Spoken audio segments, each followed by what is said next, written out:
Araw-araw ka bang nabiyahe papunta ng Santo Tomas para sa trabaho? Paano kung ilang minuto na lang ang layo nito sa bahay mo?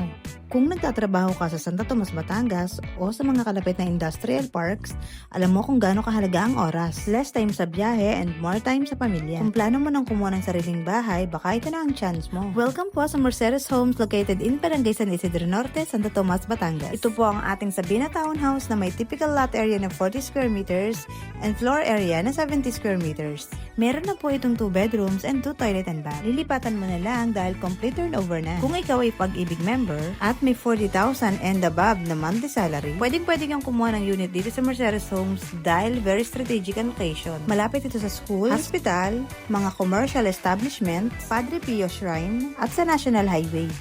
At kung ang gusto mo ay mag-move in kahit nagbabayad ka pa lang ng down payment, posible yan dito sa Mercedes Homes dahil tuloy-tuloy ang construction ng ating mga units. Kaya naman kung interesado ka at gusto mong mag-secure ng unit, pwede mo akong message dito sa aking contact details. I'm Janice Dizon Biticon, your registered salesperson under Yes and Realty, and thank you for watching. Bye!